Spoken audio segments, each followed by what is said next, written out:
यो देशमा यी नेतृत्वहरूले राज संस्था कि गणतन्त्र भनेर न हिजो जनमत संग्रह गरेका थिए न अब गर्नेछन्। यसपालिको चुनावमा राप्रपालाई जिताउनु भनेकै यो जनमत संग्रह हो। यो राज संस्था सहितको लोकतान्त्रिक व्यवस्था या अहिलेको गणतान्त्रिक संसदीय प्रणाली भनेर यो जनमत संग्रह यही निर्वाचन हो भनेर म पुष्टि पनि गर्न सक्छु। जस्तै बालकृष्ण न्यौपाने हुनुहुन्छ महाकाली सन्धिमा एनसीएलको तपाईँको करको प्रकरणमा उहाँहरूले ठुलो भूमिका निर्वाह गर्नुभएको छ। एउटा वकिलको हैसियतले वरिष्ठ नागरिकता विधेयकमा बढी भूमिका छ उहाँको। हो, त्यसै कारणले गर्दा चाहिँ उहाँलाई पनि हामी विनम्र अनुरोध गर्न चाहन्छौँ कि आउनुहोस्, राप्रपामा सामेल हुनुहोस्, समाहित हुनुहोस्। तपाईँहरू जस्ता अग्रज व्यक्तित्वहरू समाहित हुनुभयो भने राप्रपाको एजेन्डाहरू थप सुदृढ हुँदै जान्छन्। हिजोको दिनमा दरबार हत्याकाण्डका कारणले गर्दा र विविध कारणले गर्दा चाहिँ उहाँलाई विवादित बनाउने प्रयास गरियो र हामी नेपाली जनताहरू त्यो विवादमा फस्यौँ। तर बिस्तारै हामीले चाहिँ नेपालको भूराजनीतिक अवस्थालाई विश्लेषण गर्दा भू संवेदनशीलतालाई हेर्दाखेरि चाहिँ राज संस्थाको महत्त्व बुझेका छौँ। त्यसै कारणले गर्दा हिजोसम्म चाहिँ बाटोमा आएर राज संस्थाको वकालत गर्न पनि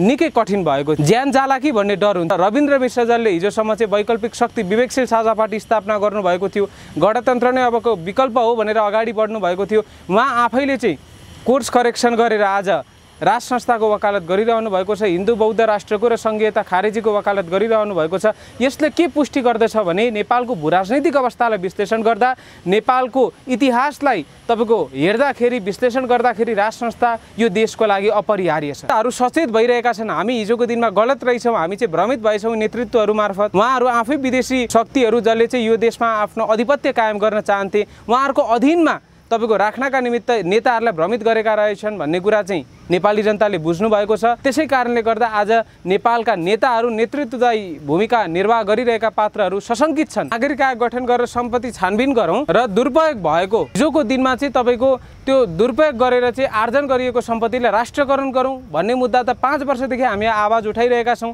सरकारलाई चाहिँ यो ल सक्छ भने गर भनेर हामी तपाईँको सचेत गराइरहेका छौँ। तर उहाँहरूमा त्यो गर्ने हिम्मत किन छैन भन्दा ती भ्रष्टहरूको लिस्टमा उहाँहरू अग्रपन्थीमा हुनुहुन्छ। राजेन्द्र लिङदेन लगायतका नेताहरूको सम्पत्ति छानबिन हिम्मत छ भने गर न, नागरिक आयोग गठन गरेर यस देशका तपाईँका नागरिकहरूलाई हामी रोजगारीको ग्यारेन्टी गर्छौँ। घाँसबास कपासका निमित्त कोही पनि विदेशी बाध्य हुनु पर्ने छैन भनेर यस्ता बक्कम फुसे गफ अब जनताले तपाईँको पत्याउँदैनन्। स्थानीय तह सहितको केन्द्रीकृत राज्य व्यवस्था, सेन्ट्रलाइज पोलिटिकल सिस्टम हामीलाई आवश्यकता छ। हिजो जस्तै हामीले 5 विकास क्षेत्रहरूमा हेडक्वार्टरहरू राख्न सक्छौँ कि प्रशासनिक कुराहरूलाई हामीले तपाईँको जोड दिन सक्छौँ र त्यसरी तपाईँको विकासको विकेन्द्रीकरणलाई व्यावहारिक रूपमा हामीले कार्यान्वयन गर्न सकिन्छ। तर सङ्घीयताले गर्दा आज चाहिँ देशको विकास भन्दा पनि देशको विनाश भएको हामी देखिरहेका छौँ। रवि लामिछानेज्यू यदि सङ्घीयता र धर्मनिरपेक्षताको पक्षमा निरन्तर लागिरहनुहुन्छ भने यो एजेन्डा चाहिँ उहाँलाई कसैले बोकाइएको हो भन्ने कुरामा नेपाली जनतालाई आशंका छ। नेपालको परिप्रेक्ष्यमा हेर्नुहोस् त, यति धेरै मन्त्री, यति धेरै सांसदको आवश्यकता छैन।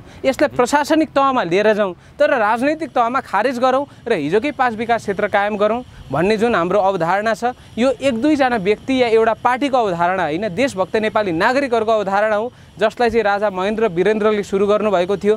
त्यसै कारणले गर्दा हामीले चाहिँ यो एजेन्डामा साथ दिनुपर्छ। रवि लामिछाने सर पनि यो एजेन्डामा चाहिँ सहमत भएर राप्रपासँग एकीकरण गर्नुपर्छ। राष्ट्रिय स्वतन्त्र पार्टीले अहिलेसम्म सङ्घीयता या धर्मनिरपेक्षताको विरोध गरेको मैले देखेको छुइनँ। 5 वर्षसम्म मेन्यु हेरेर अन्तिममा मोमो चाउमिनै रोज्यो भनेर उहाँमाथि टिका टिप्पणी भएको छ। हामी नेपालीका लागि मोमो चाउमिनै प्यारो छ। दर्शक नमस्कार, वीर गोर्खाली अनलाइन टेलिभिजन आज हामीसँग अर्को पटक युवा राजनीतिक विश्लेषक, स्वतन्त्र युवा नेता अर्जुन पौडेलजी हुनुहुन्छ। हामी उहाँलाई स्वागत गर्छौँ। अर्जुनजी स्वागत छ। धन्यवाद। आराम हुनुहुन्छ? आरामै छु। वीर गोर्खाली परिवार र मनोज सापकोटाले यहाँलाई 2079 सालको बडा दशैं तिहार र छठ पर्वको मङ्गलमय शुभकामना दिन चाहन्छ।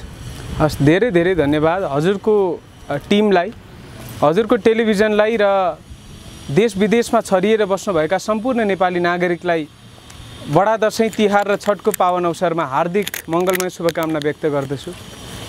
अब हामी जल्दो बल्दो राजनीति विषयमा बहस गर्ने अनुमति चाहन्छौँ। यहाँले राजाको वकालत गर्न थालेको धेरै लामो समय भएको छैन। राजा यो मानेमा स्थापित हुनुपर्छ नेपालमा, यो अधिकार सम्पन्न भएर राजा चाहिँ रहनुपर्ने रहेछ, देश बुझ्न मैले ढिलो गरेँ भनेर यहाँले बोलिसकेपछि दशैं शुभकामना दिँदै गर्दा राजाले सक्रिय हुने खालको सङ्केत वा अब जनताले मलाई चाहिँ एउटा बलियो मियोको रूपमा राख्नुपर्छ भन्ने सन्देश दिएको जस्तो लाग्छ, यहाँको धारणा के छ? राजा ज्ञानेन्द्रले आजको दिनमा देशको भूराजनीति, परराष्ट्र नीति र शक्ति सन्तुलनमा आधारित रहनुपर्ने राजनीतिक प्रणालीप्रतिको जुन असन्तुष्टि व्यक्त गर्नुभएको छ, यो चान्चुने विषय होइन। आजसम्म मौन रहनु भएको नेपाली जनताले चाहे बापत मलाई फेरि फर्काउँछन् होइन भने त्यो धैर्यता गर्न सक्ने क्षमता राजामा हुन्छ भनेर अभिव्यक्ति दिनुभएको राजा ज्ञानेन्द्रले आज देशप्रतिको यो चिन्ता व्यक्त गर्नु स्वाभाविक हो। तर यो चान्चुने कुरा होइन। किन होइन भने हाम्रा देशका नेताहरूले श्री 5 बडा महाराज धिराज पृथ्वीनारायण शाहले अँगाल्नु भएको नीति जुन नेपाल दुई ढुङ्गा बिचको तरुलो भन्नुभएको थियो, त्यो नीति अनुरूप राजा महेन्द्रले अँगाल्नु भएको असंलग्नताको नीतिलाई त्यसको विपरीतमा गएर आज हरेक पार्टीको आफ्नो विदेश नीति छ। आफ्नो स्वार्थ अनुरूप चाहिँ जहाँ उहाँहरूलाई फाइदा हुन्छ, जहाँ उहाँहरूलाई लाभ हुन्छ त्यहाँ उहाँहरू ढल्किनु भएको छ। त्यसै कारणले गर्दा उहाँको यो अभिव्यक्तिप्रति चाहिँ हामी देशभक्त नेपाली नागरिकहरूको समर्थन छ। तर केही राजनीतिक विश्लेषकहरूलाई यसले राजा ज्ञानेन्द्रको चाहिँ सत्तामा पुनर्स्थापित हुने महत्त्वाकांक्षा, चरम महत्त्वाकांक्षा भनेर विश्लेषण गर्नुभएको छ। यो विश्लेषण एकदमै गलत छ भन्न चाहन्छु। यदि उहाँ आउन चाहनु भएको भए आज उहाँ तपाईको नेपालको 10औं 11औं धनी व्यक्तिमा पर्नुहुन्छ। उहाँले आफ्नो त्यो पुँजीको प्रयोग गरेर नै उहाँ चाहिँ आजसम्म फर्किन सक्नुहुन्थ्यो। तपाईँ धेरै पटक भारतले पनि उहाँलाई चाहिँ हाम्रो अधीनमा चल्नुहुन्छ भने राज संस्था नेपालमा फर्काइदिन्छौँ भनेर अफर गर्नुभएको छ। तर उहाँले हिजो राज संस्थाको विरुद्धमा चाहिँ 2062-63 जुन आन्दोलन भयो, त्यसपछि जुन आन्दोलन भयो त्यसमा पनि बरु भारतको अगाडि झुक्नु अगाडि, विदेशीको अगाडि झुक्नु अगाडि भन्दा चाहिँ म नेपाली नागरिकको अगाडि झुक्न तयार छु, राजनीतिक दलहरूको अगाडि झुक्न तयार छु भनेर उहाँले जसरी राजीनामा दिनुभयो आज पनि उहाँ झुक्न तयार हुनुहुन्न। त्यसै कारणले गर्दा उहाँको यो अभिव्यक्तिप्रति हामी देशभक्त नेपाली नागरिकहरूको सन्तुष्टि छ, सकारात्मक धारणा छ भन्न चाहन्छु। राजा के साँच्चै देशप्रेमी, देशभक्त, स्वाभिमानी र राष्ट्रियतालाई बलियो बनाउन चाहन्छन्?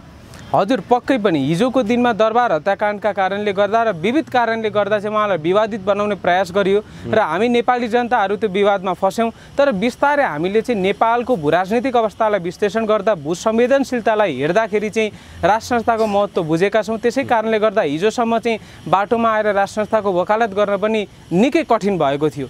ज्यान जाला कि भन्ने डर हुन्थ्यो। तर आज चाहिँ जो हिजोको आन्दोलनमा सरिक भएका थिए, सहभागिता जनाएका थिए, उनीहरू पनि आज राज संस्थाको पक्षमा वकालत गरिरहेका छन्। र रविन्द्र मिश्रजलले हिजोसम्म चाहिँ वैकल्पिक शक्ति विवेकशील साझा पार्टी स्थापना गर्नुभएको थियो, गणतन्त्र नै अबको विकल्प हो भनेर अगाडि बढ्नु भएको थियो। उहाँ आफैले चाहिँ कोर्स करेक्सन गरेर आज राज संस्थाको वकालत गरिरहनु भएको छ। हिन्दू बौद्ध राष्ट्रको र सङ्घीयता खारेजीको वकालत गरिरहनु भएको छ। यसले के पुष्टि गर्दछ भने नेपालको भूराजनैतिक अवस्थालाई विश्लेषण गर्दा, नेपालको इतिहासलाई तपाईँको हेर्दाखेरि, विश्लेषण गर्दाखेरि राज संस्था यो देशको लागि अपरिहार्य। यसरी विश्लेषण गरिराख्दाखेरि राजाले सत्तामा आउने वा राष्ट्र प्रमुख हुने महत्त्वाकांक्षा बोक्छन् भने त्यो विश्लेषकहरूले गरेको विश्लेषण त सही हो नि। किनभने जो देशभक्ति छ, देशप्रेमी छ, जनतालाई उचाइमा राख्न चाहन्छ, जनतासँग झुकेर बरु पद छोड्छ तर भारत, अमेरिका लगायतका देशसँग झुक्न चाहँदैन, त्यो मान्छे यदि जनताको बलमा फेरि स्थापित हुन चाहन्छ, त्यो संस्था, त्यो राजा स्थापित हुन चाहन्छ भने त्यो विश्लेषकहरूलाई त हामीले धन्यवाद दिनुपर्ने होइन र भने होइन। यस्तो छ, मैले यो चरम महत्त्वाकांक्षाको प्रसङ्ग के सन्दर्भमा जोडेको हो भने उहाँहरूको अनुसार उहाँको व्यक्तिगत स्वार्थका निमित्त, उहाँ शक्तिशाली भएर राज्य सत्ताका स्रोत साधनलाई दोहन गर्नका निमित्त चाहिँ उहाँ फेरि फर्किन खोज्नु भएको हो। नेपालमा चाहिँ यति तपाईँको दुःख कष्ट गरेर ल्याएको यो परिवर्तन भनेर जसरी उहाँहरूले विश्लेषण गर्नुहुन्छ, यसलाई धराशायी बनाउनका लागि चाहिँ महत्त्वाकांक्षा बोक्नु भएको हो राजा ज्ञानेन्द्रले भन्ने जुन गर्नुभएको छ हो, यो महत्त्वाकांक्षा होला। हामी स्वीकार्नका लागि तयार छौँ। तर यो महत्त्वाकांक्षा भनेको राष्ट्र बचाउनका निमित्त र राष्ट्र बनाउनका निमित्त हो। जुन शक्ति सन्तुलनमा आधारित हाम्रो राज्य प्रणाली चाहिँ एकदमै सुमधुर ढङ्गले सञ्चालन हुनुपर्ने हो, यसलाई चाहिँ त्यो अनुरूप अगाडि बढाउनका निमित्त उहाँले महत्त्वाकांक्षा बोक्नु भएको छ, लिनु भएको छ जस्तो लाग्छ। त्यही त, जस्तै एउटा अभिव्यक्ति सन्देश नदिएको हुन्, आम नेपाली जतिकै अहिले आम नागरिकको रूपमा स्वयं राजाले आफैलाई स्वीकारेको, जनताले स्वीकारेको छैनन्। जनताले अहिले पनि महाराजा नै भन्छन्, किनकि तपाईँ हामीले सम्बोधन गर्दा महाराजा भनेर बोलिरहेको छौँ।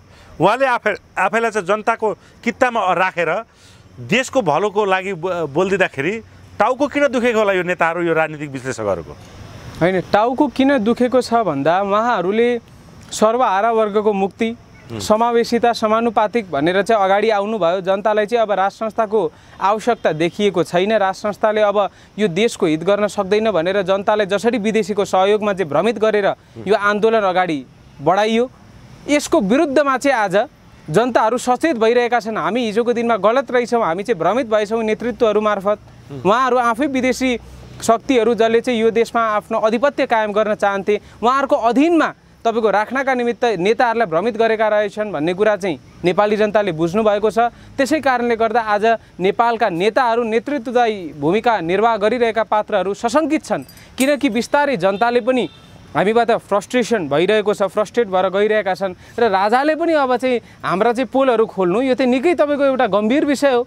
यो त हाम्रो लागि राजालाई हेर्ने सुन्ने त उहाँहरू चाहिँ यो तमाम नेपालीहरू राख्दै हुनुहुन्छ। फेरि राजालाई हेर्ने सुन्ने त तमाम नेपालीहरू हुन्छन्। यो सुनेर अझ बढी जनता जाग्ने भएर हामी घर घर जानै नसक्ने अवस्था भयो भनेर नेताहरू बरबराएका हुन्, बहुलाएका हुन्। होइन, उहाँ राजा पनि हुनुहुन्छ र उहाँ नागरिक पनि हुनुहुन्छ र उहाँ नागरिकको हैसियतले ल ठिक छ हाम्रो लागि उहाँ राजा भए पनि यो संविधानका लागि, यो व्यवस्थाको लागि र नेता र राजनैतिक दलका लागि पूर्व राजालाई एकछिनलाई स्वीकारौँ, तर उहाँ देशको नागरिक त हो। एउटा देशको नागरिकले संविधानमा, यही 72 सालको संविधानमा भएको अभिव्यक्ति स्वतन्त्रता, वाक स्वतन्त्रतालाई सदुपयोग गरेर यो देशप्रति चिन्ता व्यक्त गर्न सकिँदैन भनेपछि तपाईँहरूले ल्याउनु भएको संविधान अनुरूपै आज राजा ज्ञानेन्द्रले चाहिँ अभिव्यक्ति प्रकट गर्नुभएको छ। तर यो तपाईँहरूलाई अलोकतान्त्रिक अप्रजातान्त्रिक अभिव्यक्ति लाग्यो भने यो चाहिँ तपाईँहरूको मानसिकतामा दोष छ, मनोवैज्ञानिकतामा दोष छ भनेर म भन्न चाहन्छु। हजुर, एकदमै उहाँहरू त हिजोको दिनमा दिग्भ्रमित गर्नुभयो। यसको विरुद्धमा चाहिँ आज जनताहरू सचेत भइरहेका छन्। हामी हिजोको दिनमा गलत रहेछौँ, हामी चाहिँ भ्रमित भएछौँ नेतृत्वहरू मार्फत। उहाँहरू आफै विदेशी शक्तिहरू जसले चाहिँ यो देशमा आफ्नो आधिपत्य कायम गर्न चाहन्थे, उहाँहरूको अधीनमा तपाईँको राख्नका निमित्त नेताहरूलाई भ्रमित गरेका रहेछन् भन्ने कुरा चाहिँ नेपाली जनताले बुझ्नु भएको छ। त्यसै कारणले गर्दा आज नेपालका नेताहरू नेतृत्वदायी भूमिका निर्वाह गरिरहेका पात्रहरू सशङ्कित छन्। आफ्नो पार्टीका कार्यकर्तालाई पार्टीका नेताले व्यवस्थापन गर्न सक्दैनन्। ती व्यक्तिहरूले, ती पात्रहरूले यो देशमा भएका नागरिकहरूका लागि चाहिँ के हित गर्छन् भनेर सोच्नु यो चाहिँ यो कल्पना मात्र हो जस्तो लाग्छ मलाई, दिवा स्वप्न हो यो। त्यही त, अब राजा एक्टिभ हुने भए, राजाले जनता जगाउने भए, अब हाम्रो भाग खोसिने भयो वा हामी भोलि जेल पर्छौँ भनेर आज राजालाई नजरबन्दीमा राख्न सक्नुपर्ने हुनसक्छ भन्ने अभिव्यक्तिहरू दिन थाले। बाबुराम भट्टराई जेल त उहाँहरू अवश्य पनि पर्नुहुन्छ। हामीले बारम्बार 5 वर्षदेखि उठाउँदै आएको मुद्दा हो कि पञ्चायतकाल 2046 सालपछिका जति पनि सरकारी कर्मचारी, वकिल, नेताहरूको नागरिक आयोग गठन गरेर सम्पत्ति छानबिन गरौँ र दुरुपयोग भएको हिजोको दिनमा चाहिँ तपाईँको त्यो दुरुपयोग गरेर चाहिँ आर्जन गरिएको सम्पत्तिलाई राष्ट्रियकरण गरौँ भन्ने मुद्दा त 5 वर्षदेखि हामी आवाज उठाइरहेका छौँ। सरकारलाई चाहिँ यो ल सक्सेस भने गर भनेर हामी तपाईँको सचेत गराइरहेका छौँ। तर उहाँहरूमा त्यो गर्ने हिम्मत किन छैन भन्दा ती भ्रष्टहरूको लिस्टमा उहाँहरू अग्रपन्थीमा हुनुहुन्छ। त्यसै कारणले गर्दा उहाँहरू आज यो नागरिक आयोग गठन गरेर सम्पत्ति छानबिन गर्न सक्नु हुँदैन। राजेन्द्र लिङ्गदेनले त बारम्बार भन्दै हुनुहुन्छ मेरो सम्पत्ति छानबिन गर, तर खै त अख्तियारले गर्न सकेको छैन सम्पत्ति छानबिन। सक्सेस भने गर। राजेन्द्र लिङ्गदेनले आफ्नो मात्रै भन्नुभएको छैन, आफ्नो पार्टीमा रहेको पूर्व मन्त्रीहरू, पूर्व पदाधिकारीहरू, सरकारको निकायमा रहेर काम गरेका पात्रहरूको पनि सम्पत्ति छानबिन गर भनेर भन्नुभयो अस्ति पार्टी एकीकरण भइरहेको ठाउँमा। हजुर, एकदमै। त्यसै कारणले गर्दा खुलेर कुरा गर्नुभयो। त्यसै कारणले गर्दा राजेन्द्र लिङ्गदेन लगायतका नेताहरूको सम्पत्ति छानबिन हिम्मत छ भने गर न नागरिक आयोग गठन गरेर। लिङ्गदेन त कस्तो सच्चावादी देखियो भने आफ्नै पार्टीमा रहेका पूर्व मन्त्रीहरूको टाउको दुखाएको विषय भयो कि जस्तो लाग्छ मलाई। सम्पत्ति छानबिन भयो भने केही न केही त गडबडी निक्लेला नि। एकदमै। हिजोको दिनमा जो पञ्चेहरू छन् नि, जो राजा कार्यकालमा प्रधानमन्त्री, मन्त्री, गृहमन्त्री भएकाहरू, उनीहरूले पनि त गर्ने त गल्ती गरेका छन् नि त। छानबिन भएपछि उनीहरूलाई पनि छुट्नेवाला छैन, कसैलाई पनि छोड्ने पक्षमा छैन। एकदमै। चाहे राप्रपा भित्रका हुन्, चाहे नेपाली काङ्ग्रेस, नेकपा एमाले, नेकपा माओवादी, जुनसुकै पार्टीका नेताहरूको पनि चाहिँ त्यो अकुत धन कमाएर चाहिँ आज स्विस ब्याङ्क अथवा अन्तर्राष्ट्रिय ब्याङ्कहरूमा अथवा बिटकोइनमा इन्भेस्ट गरेर चाहिँ राखेको यदि पाइएमा उहाँहरूमाथि कारबाही हुनुपर्छ। त्यो चाहिँ आफ्नो पार्टी या अरूको पार्टी भनेर त्यो आग्रह पूर्वाग्रह राख्ने छुट राजेन्द्र लिङ्गदेन मात्र होइन, कसैलाई पनि छैन यो छुट छैन। जे अभिव्यक्तिहरू उहाँको, जे कदमहरू उहाँले चालिराख्नु भएको छ अहिलेको अवस्थामा नेपालमा एकमात्र राजनेताको रूपमा रहेको देख्नुहुन्छ। हजुर, अरू पार्टीमा के छ भने नेतृत्व भ्रष्ट भए, नेतृत्व लोकतन्त्रको नाम बेचेर अधिनायकवादी शैलीमा आफ्नो पार्टी पनि सञ्चालन गर्ने र राज्य सत्ता पनि सञ्चालन गर्ने त्यो प्रवृत्ति अहिलेका नेतृत्वहरूमा झल्कियो। तर राजेन्द्र लिङ्गदेन मा केही कार्यकर्ताहरू होलान् त्यस्ता के अलिकति तल्लो स्तरका नेताहरू होलान् तर उहाँ मूल नेतृत्व चाहिँ इमानदार देशभक्त देखियो। हामीले चीनमा हेर्न सक्छौँ नेतृत्व तपाईँको इमानदार र देशभक्त भएका कारणले गर्दा उहाँकै पार्टीका हजारौँ भ्रष्टहरूलाई चाहिँ उहाँले सजाय दिन सफल हुनुभएको छ। तर कार्यकर्ता जतिसुकै इमानदार भए पनि नेतृत्वले त्यो तानाशाही प्रवृत्ति देखाइरह्यो भने त के गर्न सकिन्छ? राप्रपा र अन्य दलमा फरक यही रह्यो। यही हो, अरू ठाउँमा कार्यकर्ता इमानदार होला। शक्तिमा रहेको ठुला दलहरूको हजुर नेतृत्व नै भ्रष्टाचार लिप्त, अपराधीलाई पक्षपोषण गर्ने, व्यतिथि विसङ्गति गर्ने वा देशै बेच्ने उसमा लागे। कार्यकर्ता नि इमानदार भएर कामै भएन एकदम। तर राप्रपामा के भयो भने मूल नेतृत्व राजेन्द्र लिङ्गदेन नै देशको पक्षमा देखियो। यही प्रश्न खोज्नु भयो नि त। हजुर, अब उहाँहरूले यो देशमा रोजगारको ग्यारेन्टी गर्नका निमित्त राज संस्थाको अन्त्य गर्छौँ, युवाहरूले चाहिँ रोजगारी पाएनन्, बेरोजगार भए, सबै तपाईँको देशको ढुकुटी चाहिँ यो राज संस्थालाई पालेर राजपरिवारलाई पालेर रित्तियो भनेर चाहिँ हाम्रा देशका नेताहरूले भाषण गर्नुहुन्थ्यो 62-63मा। तर खै त त्यही राजाले बनाइदिनु भएका उद्योगहरू, त्यही राज संस्थाको पालामा स्थापना भएका उद्योग कल कारखानाहरू आज त्यही पार्टीका युनियनवादको कारणले गर्दा, त्यही पार्टीको व्यक्तिगत स्वार्थ परिपूर्ति गर्नका निमित्त जनकपुर च्युरोड, गोरखकाली टायर उद्योग लगायतका कति उद्योगहरू चाहिँ आज बन्द हुन बाध्य बनाए त नेपाली काङ्ग्रेस र नेपाली नेकपा एमाले। अनि तपाईँहरूले रोजगारीको कुरा गर्न सुहाउँछ? यस देशका तपाईँका नागरिकहरूलाई हामी रोजगारीको ग्यारेन्टी गर्छौँ, घाँसबास कपासका निमित्त कोही पनि विदेशी बाध्य हुनु पर्ने छैन भनेर यस्ता बक्कम फुसे गफ अब जनताले तपाईँको पत्याउँदैनन्। जसले हिजो राजाले स्थापना गरेका उद्योग कल कारखानाहरू विस्थापित गरे र आज रेमिटेन्समा तपाईँको हाम्रो देशको अर्थतन्त्र चाहिँ परनिर्भर बनाउन बाध्य बनाउनु भएको छ। तपाईँहरूको कुरा अब नेपाली जनताले पत्याउँदैनन्। नेपाली जनताहरू सचेत भइसके। यो देशमा नेतृत्वहरूले राज संस्थाकी गणतन्त्र भनेर न हिजो जनमत सङ्ग्रह गरेका थिए, न अब गर्नेछन्।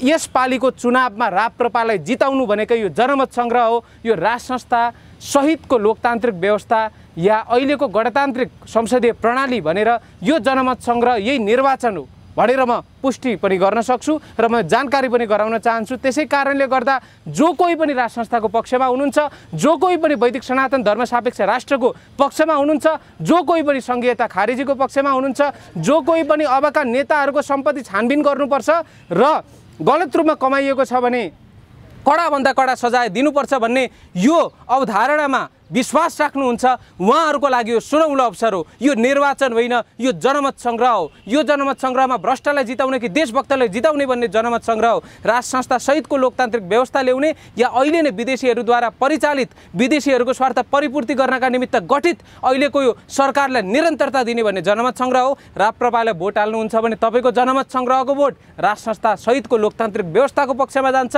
र अरू पार्टीहरूलाई भोट हाल्नुहुन्छ भने यही सङ्घीयता, धर्मनिरपेक्षता र अहिलेको विदेशीको स्वार्थ परिपूर्ति गर्नका निमित्त गठित यो संसदीय प्रणालीको पक्षमा जान्छ साथीहरू।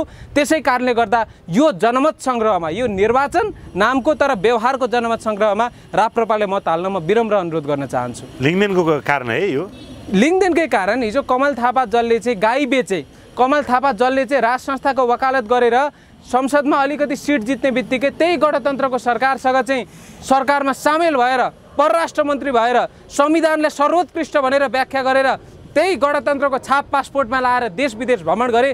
ती कमल थापाका कारणले गर्दा 74 सालमा यो रिजल्ट आएको हो। तर अब राजेन्द्र लिङ्गदेनको जुन देशभक्ति र इमान्दारिता छ, त्यो इमान्दारिताले जनताले बुझेका छन्, उहाँको भिजनलाई जनताले मानेका छन्, किनकि उहाँ एउटा भिजनरी लिडर हो। कतिपय कम्युनिस्टका कार्यकर्ताहरू र काङ्ग्रेसका कार्यकर्ताहरूले के भ्रम फैलाइरहेको छन् हाम्रो समाजमा अहिले चुनावमा भने राजावादीहरूको एकदमै सङ्कीर्ण सोच छ, राज संस्था बाहेक राजावादीहरूसँग एजेन्डा छैन भनेर यो दिग्भ्रमित गरिदिएछ जनतालाई। हामीले कहिले पनि राज संस्था फर्किने बित्तिकै देश भोलि नै कायापलट हुन्छ भनेको होइन।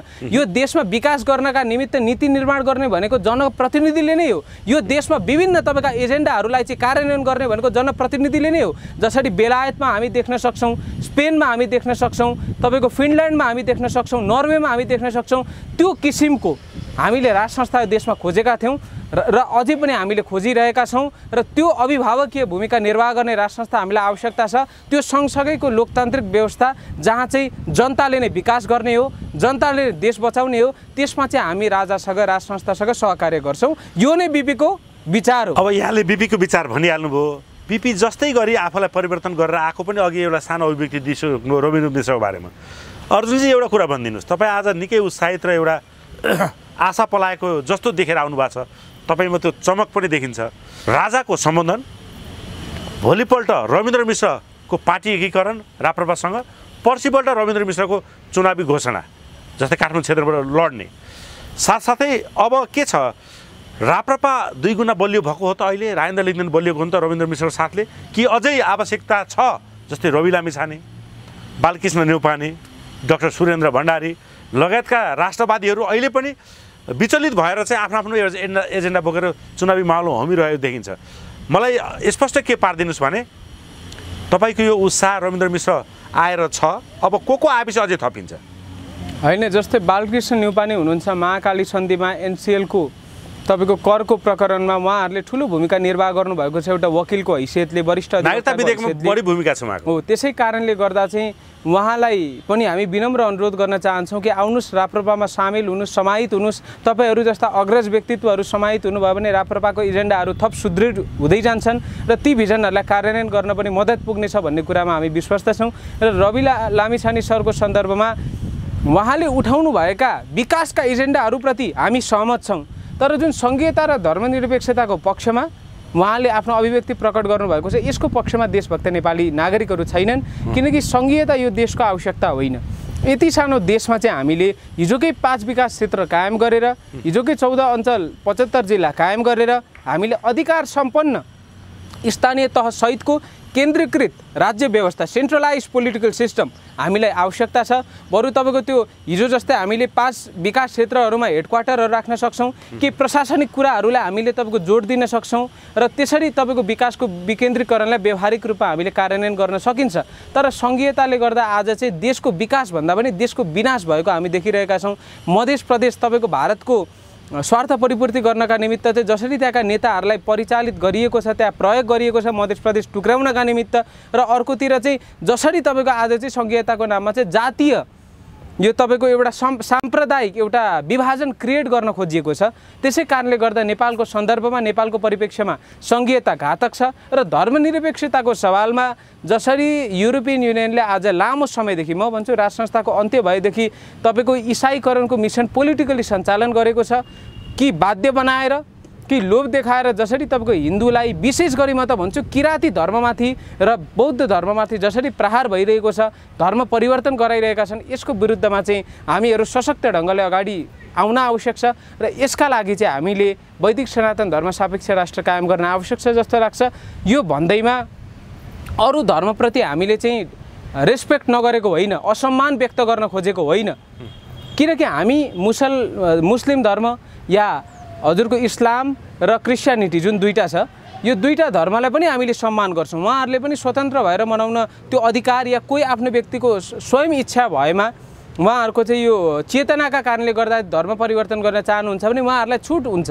तर यसरी पोलिटिकल मिसन सञ्चालन गरेर लोभ देखाएर, डराएर, धम्क्याएर धर्म इसाई मात्र होइन कि कुनै पनि धर्मले गर्न पाइँदैन भन्ने हाम्रो मान्यता हो। र सनातन संस्कृति, धर्म, सभ्यतालाई संरक्षण गर्नुपर्छ, नराम्रा कुरालाई विस्थापित गरेर सकारात्मक कुराहरूलाई चाहिँ संस्थागत गर्नुपर्छ। त्यसै कारणले गर्दा नेपालमा चाहिँ वैदिक सनातन धर्म सापेक्ष राष्ट्र आवश्यक छ। त्यसै कारणले गर्दा रवि लामिछानेज्यू यदि सङ्घीयता र धर्मनिरपेक्षताको पक्षमा निरन्तर लागिरहनुहुन्छ भने यो एजेन्डा चाहिँ उहाँलाई कसैले बोकाइएको हो भन्ने कुरामा नेपाली जनतालाई आशंका छ। उहाँलाई नै गाह्रो हुन्छ यो उहाँलाई नै भविष्यमा, अहिले त भर्खरै राजनीति उहाँले सुरु गर्दै हुनुहुन्छ, तर अबको 4-5 वर्षमा निकै गाह्रो। टोटली जनता 100% झन्डै यसको विरोधमा आइसके, विरुद्धमा, किनकि संहिताले धराशायी बनायो। संहिताको त अहिले संहिता ल्याउने पार्टीका नेताहरू नै विरुद्धमा भइसके। हजुर, हामीले बारम्बार भनिरहेछौँ जुन सङ्घीय प्रणाली, सङ्घीयता छ, यसको राजनैतिक संरचनालाई केही तपाईँको नीतिगत परिवर्तन गरेर प्रशासनिक रूप दिउँ भनेर बारम्बार हामी भन्दैछौँ। किनकि नेपालको परिप्रेक्ष्यमा हेर्नुहोस् त, यति धेरै मन्त्री, यति धेरै सांसदका आवश्यकता छैन। यसलाई प्रशासनिक तहमा लिएर जाउँ, तर राजनैतिक तहमा खारेज गरौँ र हिजोकै 5 विकास क्षेत्र कायम गरौँ भन्ने जुन हाम्रो अवधारणा छ, यो 1-2 जना व्यक्ति या एउटा पार्टीको अवधारणा होइन, देशभक्त नेपाली नागरिकहरूको अवधारणा हो, जसलाई चाहिँ राजा महेन्द्र वीरेन्द्रले सुरु गर्नुभएको थियो। त्यसै कारणले गर्दा हामीले चाहिँ यो एजेन्डामा साथ दिनुपर्छ। रवि लामिछाने सर पनि यो एजेन्डामा चाहिँ सहमत भएर राप्रपासँग एकीकरण गर्नुपर्छ। उहाँलाई ध्यान आकर्षण पनि गराउँदा राम्रो। उहाँको हरेक क्षेत्रबाट पत्रकारितामा उहाँको गुरु नै मानिनुहुन्छ रविन्द्र मिश्र, होइन? अध्ययन सारा कुरामा उनी धेरै माथि छन् यथार्थमा रवि लामिछाने भन्दा। पपुलारिटीको हिसाबले अब चर्को स्वरमा गरेको हुनाले रविलाई मान्छेले बढीले चिन्लान्, तर रविन्द्र मिश्र जस्तो मान्छे सचिएर देश र जनताको पक्षमा। आज रविन्द्र मिश्रले जुन कर्म गरेका छन् नि त्यो बेला 2015-16 पछि राजासँग मेरो घाँटी जोडिएछ भनेर बिपी कोइराला पनि आएका थिए। सुरुमा प्रयोग भएका रहेछन् उनी, पछि आएर राजासँग मेरो घाँटी जोडिएछ भनेको अवस्था हो। त्यही कुरा आज ठ्याक्क रविन्द्र मिश्रले दोहोऱ्याए जस्तो लाग्छ। यही कुरो सम्झिनलाई रविजीलाई कति टाइम लाग्ला? किन होइन, हेर्नुहोस्, उहाँले पत्रकारको हैसियतले निभाउनु भएको भूमिकाप्रति हामी सबै देशभक्त नेपाली नागरिकको सम्मान छ। तर राजनैतिक नेताको रूपमा या राष्ट्रिय स्वतन्त्र पार्टीको सभापतिको हैसियतले चाहिँ यदि विदेशी शक्तिकै इसारामा उहाँले एजेन्डा बोक्नु भएको हो भने त भन्नु केही छैन, किनकि यो कुरा तपाईँको त्यति सजिलै गरी जनता समक्ष प्रष्ट हुँदैन। अब त देश दौडाउनका निमित्त। तर यदि उहाँले आफैले चाहिँ होइन यो देशलाई आवश्यकता छ भनेर बोक्नु भएको हो भने चाहिँ तपाईँले यसमा चाहिँ कोर्स करेक्सन गर्न आवश्यक छ। अब त देश दौडामा गइसके, कोर्स करेक्सनको सङ्केत चाहिँ के आएको थियो भने संहिताको मुद्दाबाट रविजी पछि हट्यो कि भनेर उहाँकै पार्टीको उहाँसँगै हिँड्नेहरू प्रवक्ताहरूको बोलीबाट चाहिँ एउटा हावा चाहिँ फैलाइयो। तर कागजी एजेन्डाबाट उनीहरू ब्याक सरेका छैनन्। होइन, उहाँहरू त्यो जनताको सेन्टिमेन्टसँग खेल्नका निमित्त यो चाहिँ अलिकति चुनावमा त्यस्तो रणनीति उहाँहरूले बनाउनु भएको होला।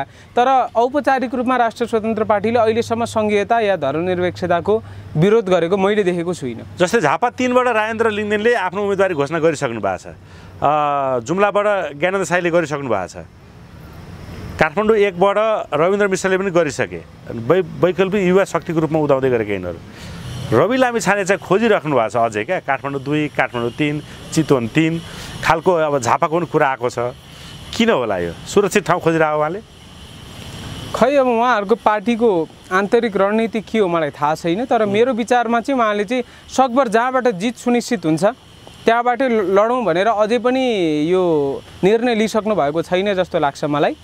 तर अब रविन्द्र मिश्र सरको पनि हिजो अस्ति भर्खरै घोषणा कार्यक्रम थियो। काठमाडौँ क्षेत्र नम्बर 1बाट उहाँले घोषणा गर्नुभएको छ र म आफै पनि क्षेत्र नम्बर 2मा मेरो घर भए तापनि म क्षेत्र नम्बर 2 को मतदाता भए पनि म क्षेत्र नम्बर 1सँग नजिक छु र मैले उहाँको लागि चाहिँ व्यक्तिगत रूपमा प्रचार सुरु गरिसकेको छु। अरू समूहहरूले पनि प्रचार सुरु गरिसकेका छन् र जसरी उहाँमाथि चाहिँ टिका टिप्पणी भएको छ 5 वर्षसम्म मेन्यु हेरेर अन्तिममा मोमो चाउमिनै रोज्यो भनेर उहाँमाथि टिका टिप्पणी भएको छ। हामी नेपालीका लागि मोमो चाउमिनै प्यारो छ होइन? नेपालीको के छ, हेर्छन् अन्तिममा मोमो चाउमिनै मगाउँछन्। किन?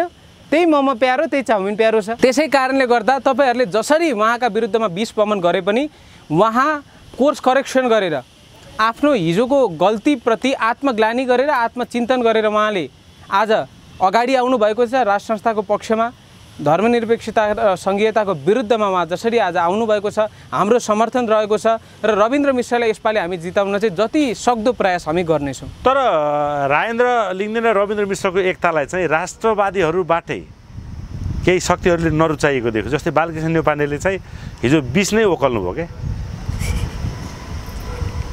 हिजो उहाँहरू सँगै हुन खोज्दाखेरि चाहिँ यो खासै समस्या आएन। अब चुनावी क्षेत्र पनि उहाँहरूको जुध्यो। अनि पछि चाहिँ के भयो भने लिङ्गदेनले चाहिँ त्यो रविन्द्र मिश्रले बिबिसीमा हुँदा एउटा बहससम्म चलाएको मान्छे, पछि नेपाली जनताको दबाब आएपछि त्यो बहस छोड्यो। त्यो बहस पनि के थियो अरे भने नेपाललाई इन्डियामा गाबे कसो होला भन्ने बहस पनि चलाएको थियो। त्यो हिसाबले चाहिँ रविन्द्र मिश्र राष्ट्रवादी हुनै सक्दैनन् भन्ने खालको अभिव्यक्ति उहाँले दिनुभएको थियो। होइन, उहाँले के प्रसङ्गमा जोड्नु भएको हो भनेर अध्ययन अनुसन्धान गर्न आवश्यक छ। उहाँले त्यो कार्यक्रम चलाइरहँदाखेरि मैले पनि त्यसको विरोध गरेको हो, मैले पनि त्यसको विरुद्धमा चाहिँ हजुरको अभिव्यक्ति प्रकट गरेको हो। तर हिजोको दिनमा उहाँले गर्नुभएका क्रियाकलापको आत्मग्लानी गरेर आत्मचिन्तन गरेर यदि उहाँ चाहिँ कोर्स करेक्सन होइन जुन राजा ज्ञानेन्द्रले प्रयोग गर्नुभएको छ अहिले आएर, त्यो कोर्स करेक्सन गरेर उहाँ यदि आउनुभएको छ भने उहाँलाई हामीले स्वीकार्नुपर्छ, स्वागत गर्नुपर्छ। अब बालकृष्ण न्यौपाने सर उहाँ अग्रज व्यक्तित्व हुनुहुन्छ, उहाँको विरुद्धमा म केही बोल्न चाहदिनँ। तर एउटा कुरा के भन्छु भने सायद मेरो विचारमा उहाँहरूको चाहिँ एउटै क्षेत्र भएका कारणले गर्दा उहाँलाई अलिकति गाह्रो भएको हो कि जस्तो लाग्छ मलाई। त्यही त उहाँ यो दुईजना दिग्गजहरू राष्ट्रलाई चाहिने। हजुर, बालकृष्ण न्यौपानेको त अब हामीले जति वर्णन गरे पनि त्यो कम हुन्छ। सिङ्गो नेपालले र नेपालीले, किनभने एउटा साधारण मान्छे, साधारण वकिलको तर्फबाट उहाँले जे देशको लागि योगदान दिनुभएको छ, यो वास्तवमै जनताबाट निर्वाचित प्रत्यक्ष कार्यकारी प्रमुखको रूपमा यदि कोही चुनिनु पर्यो भने पहिलो नजर उहाँ नै पर्नुहुन्छ। तर आज रविन्द्र मिश्र जुन कोर्स करेक्सन गरेर आउनु भएको छ र बालकृष्ण न्यौपाने एउटै क्षेत्रमा लडिराख्दाखेरि राष्ट्रलाई घाटा हुन्छ नि है यस्तो त यो कुरा पक्कै पनि उहाँ दुवैजना देशभक्त हुनुहुन्छ अग्रज व्यक्तित्वहरू हुनुहुन्छ समाजको कुनै पाटोमा चाहिँ उहाँहरूले योगदान पुर्याउनु भएको छ एकजनाले आम सञ्चार र पत्रकारिता मार्फत पुर्याउनु भएको छ भने बालकृष्ण सरले वकालतको मार्फत उहाँले समाजमा योगदान पुर्याउनु भएको छ त्यसै कारणले गर्दा सकेसम्म चाहिँ एकजना विशेष गरी बालकृष्ण सरले सकेसम्म चाहिँ एक भन्दा पनि अरू कुनै क्षेत्र रोजे उपयुक्त होला रोजे भने मेरो हामी नेपाली जनताले त्यसलाई मिलाउने कोसिस गर्नेछौँ हजुर एकदम किनभने एक नम्बरमा त रविन्द्र मिश्रले पोहोर सालले जम्मा 800 कि 1200 कति मत ल्याएर मात्रै हारेको कम ल्याएर नभए जितको नजिक पुगिसकेका थिए त्यस आधारमा पनि उनको प्रमुख दावेदारी रहन्छ हजुर एकदमै बरु बालकृष्ण सर पनि अग्रज देशभक्त देशलाई चाहिने संसद भवनमा चाहिँ हुनुपर्ने नै व्यक्ति हो त्यसै कारणले गर्दा उहाँले एकको ठाउँमा चाहिँ अरू कुनै क्षेत्र रोजे उपयुक्त होला भन्ने मेरो धारणा हो त्यो गरे भने चाहिँ बालकृष्ण न्यौपानेलाई जिताउनलाई पनि भूमिका रहन्छ यहाँको प्रचार प्रसारमा खट्नुहुन्छ पक्कै पनि यदि उहाँले यो गर्नुभयो भने त्यसमा पनि म त हेर्नु काठमाडौँकै मतदाता भएका कारणले गर्दा काठमाडौँका राप्रपाका सबै उम्मेदवारहरूका लागि म जनजागरण अभियान सुरु गरिरहेको छु व्यक्तिगत रूपमा नै म जनजागरण अभियान सुरु गरिरहेको छु यसमा चाहिँ मैले राप्रपाको पनि सहयोग र समर्थन माग्नेछु देशैभरिका जनतालाई नसके पनि काठमाडौँ उपत्यकाका जनतालाई चाहिँ अब यो निर्वाचन मात्र होइन जनमत सङ्ग्रह पनि हो त्यसै कारणले गर्दा तपाईँहरूले आफ्नो मत प्रष्ट रूपमा राख्नु होला देशभक्तको पक्षमा राख्नु होला भनेर यो अभियान सुरु गरिरहँदा बालकृष्ण सरको पक्षमा पनि हामी भोट माग्छौँ अर्जुनजी अन्तमा मैले सोध्न बिर्सेको र यहाँले भन्न खोजेको देश र जनताको लागि महत्त्वपूर्ण बाणीहरू केही छ भने कृपया अघिको कुरा दोहोऱ्यायो नभन्नु होला फेरि पनि म सम्पूर्ण नेपाली नागरिकहरूलाई के अनुरोध गर्न चाहन्छु भने यो निर्वाचन मात्र होइन मङ्सिर 4 को संसदीय निर्वाचन यो जनमत सङ्ग्रह हो राज संस्थासहितको लोकतान्त्रिक व्यवस्था या अहिलेकै गणतान्त्रिक संसदीय प्रणाली भनेर यो जनमत सङ्ग्रहमा तपाईँहरूले चाहिँ देशभक्तलाई राष्ट्रवादीलाई जिताउनु होला र राष्ट्रघातीहरूलाई विस्थापित गर्नु होला भनेर विनम्र अनुरोध गर्न चाहन्छु र स्वतन्त्रहरूको पक्षमा म आफै बालेन शाहको पक्षमा वडा नम्बर 31 बाट प्रमुख भूमिका निर्वाह गरेर अभियानमा खटिएको मान्छे हो अग्रपन्थीमा रहेर अभियानमा चाहिँ प्रचार प्रसार गरेको मान्छे हो तर के हो भने स्थानीय तह र प्रादेशिक र संसदीय तहमा जुन राजनैतिक संरचना छ त्यो फरक छ स्थानीय तहमा स्वतन्त्रहरूको प्रभावकारिता देखिए तापनि प्रादेशिक र संसदीय तहमा चाहिँ यो मल्टी पार्टी डेमोक्रेटिक सिस्टम भएका कारणले गर्दा यो प्रादेशिक र संसदीय तहमा दलको विकल्प दलै हो त्यसै कारणले गर्दा यी राष्ट्रघाती दलहरूको विरुद्धमा चाहिँ राष्ट्रवादी देशभक्त योग्य उम्मेदवारहरू भएको त्यो देशभक्त दललाई हामीले जिताउनुपर्छ भनेर विनम्र अनुरोध गर्न चाहन्छु धन्यवाद हस् जय नेपाल हस् नेपालको जय होस्